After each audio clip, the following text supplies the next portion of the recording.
struggles at times in a game, could be a quarter, whatever it is. And obviously you hope with these young guys that they're all continuing to get better. And I know the quarterback position gets magnified in that discussion as well.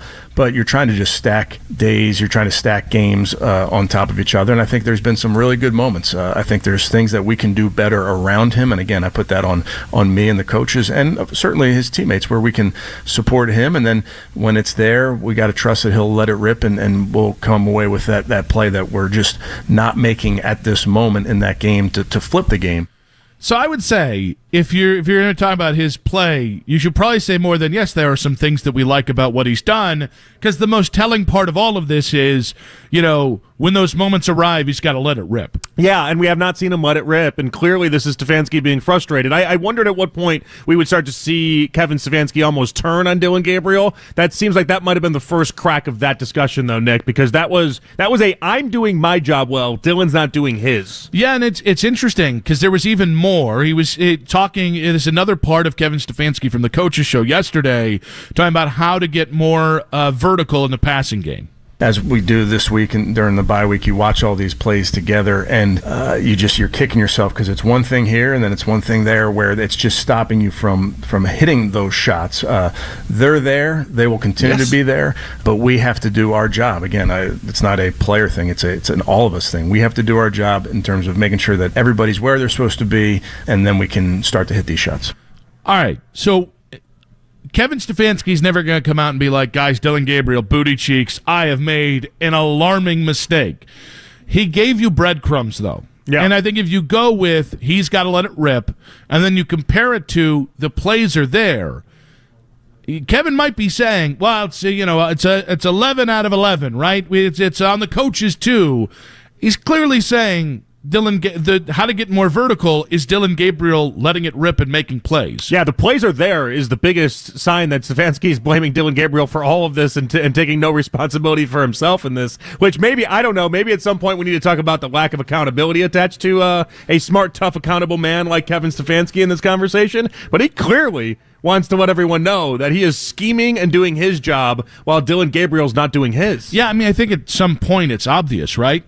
Like, you remember the issues I had with the Miami game where the plays were there to be made. He either didn't see them or wasn't comfortable taking a wide-open shot, and like Quinshon Judkins 5 yards from the end zone or 10 yards from the end zone. Yeah. It's funny, like, I definitely have talked to enough people who heard this who felt like Kevin Stefanski bus-tossed Dillon Gabriel. I actually give Kevin Stefanski credit for just not lying to your face anymore.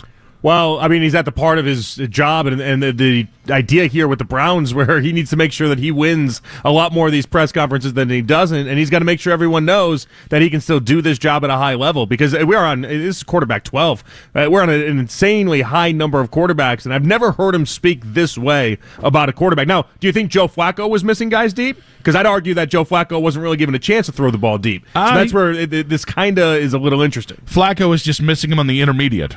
Yeah, well, but then also, like, if you did such a great job of scheming people open and you had all these deep shots, why didn't you let Flacco then take the deep shots? Because he went to Cincinnati and then instantly started throwing the ball deep. Where I think it matters is I don't think Kevin's wrong. I think there are guys open. In fairness, I think there were guys open with Joe Flacco. I just think I really do think Dillon's holding himself back. Now, the other question is, do you really want Dillon Gabriel, after what we saw this last week, to rip it and grip it? Yeah, because the one time he did, he just threw it right into the defender's hands. Listen, it's an all-of-us thing, but yeah, Dillon Gabriel better hit those throws down the field, I think would be the synopsis of some of Kevin's answers from the coaches show, or from the Kevin Stefanski show yesterday. Two things on Halloween. One, Byron on the YouTube channel, 92.3 The Fan YouTube channel chat, said, I should have dressed up as Chewbacca. Such a fail. I would make an incredible Chewbacca. But the problem the problem would be the mask. That'd be you couldn't talk during the mask. Or I would just have to do like the Teen Wolf. I'd maybe trim my beard and just glue it on my face. There's a lot of different ways you could have gone. I have no recommendations for you, though, because I think anyone that I think the chat or myself does, it's just going to be insulting, is it not? Well, no, but here's the thing with Chewbacca. Like with Wolverine, I'd be Fat Wolverine. Yeah. All right. With Fat Iron Man, Fat Batman. Chewbacca is just a large individual. Yeah. So unless I went as like a large individual or just Chewbacca, I think it might be the one thing where it's not like they're gonna be like, oh, it's Fat Chewbacca. It's just gonna be Chewbacca. Yeah. He's an immense Wookiee. Yeah. No, it works. You have logic here. I see your logic. See. Thank you, Byron. Next year, I want to be Chewbacca. It's going to take about probably about 12 months for them to stitch together a costume that will fit me, but we'll do it. And then Corey with a K on Twitter, at J. Peterlin, at Nick Wilson says, your fear of dressing up and then having to announce some serious tragedy reminded us of Al Roker with Mr. Peanut behind him on 9/11. Yeah, you can't escape that. In fairness, that happens once at like that level of tragedy is like once every 25 years. I didn't want to say what level of tragedy because I want to be like this is a tragedy and this isn't a tragedy, but you do get the point, do you not? Well, yeah, but if it's a localized or regional tragedy, if it's an American tragedy, you'll become a meme. I mean, really anything. Just imagine now you want me to bring tragedies into the table here, and I'm not going to do that. We're not comparing tragedies. I'm just simply pointing out tragedies are tragedies. But there are sports tragedies as well, though. That imagine, think of one. Just name one. I was thinking of Kobe Bryant dying. Oof. Okay. Imagine having the clown suit on. I was baiting you. While you did it. Kobe Bryant, you just get the news that Kobe Bryant had passed away. Tragic accident, about as tragic as it gets, and you have to be like, I'm dressed as a clown. Let me tell you about this news, everybody. Okay, that's the downside that day. Ooh, brutal. The positive would be 5 years later, that's a funny story. No, thank you. I don't think it ever gets funny. I don't know. Oh, it's funny. It's by the way, it's funny in the moment. It's just you can't acknowledge everybody that isn't you is the problem in the scenario. That makes it even funnier. Everybody that isn't. When people think of you, you'd be the guy dressed as a clown delivering Kobe Bryant tragedy news. The same way for some people, I guess that's the Al Roker Mr. Peanut guy. By the way, brand recognition. All I heard in what you said was brand recognition. Yeah. All right. Now, Kevin Stefanski in this way, and I actually commend him being honest about this because I think frustrating. He's honest, but he's also honest in putting blame to somebody else that isn't Kevin Stefanski. Yeah, I mean, I don't look at him as blame shifting because he goes out of his way to try and cover it by saying we all have to do better. And then Dillon's got to rip it and grip it. So that sounds like the eraser phrase of the whole entire thing, that we all have to be better. And then he clearly points the blame at Dillon and suggests that Dillon needs to be throwing the ball down the field, which, by the way, not a bad suggestion when your ADOT is the lowest of any quarterback in the NFL. And if you just have two eyes, you can see he doesn't throw the ball more than 5 yards. I think the problem with all of this is I don't look at it as bus tossing because it's just so true.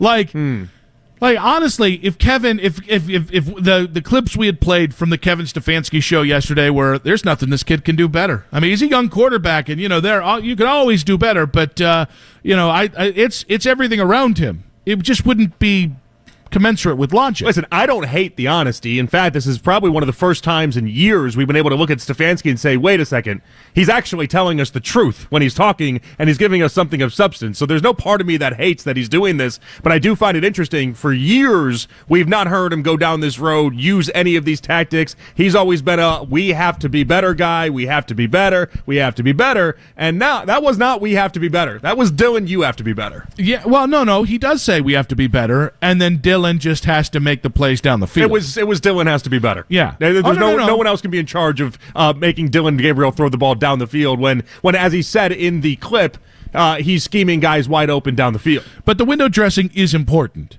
The window dressing is him trying to still give the benefit of the doubt to, well, he's a young guy. We got a lot going on around him. And listen, by the way, it is mostly Dillon Gabriel.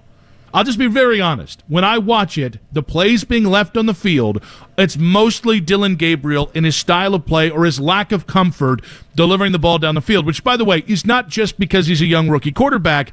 This is who he is. He is a check down Charlie. That is where he is comfortable in. And that's part of his ability to make a decision really quickly is how quickly can I dump the ball off.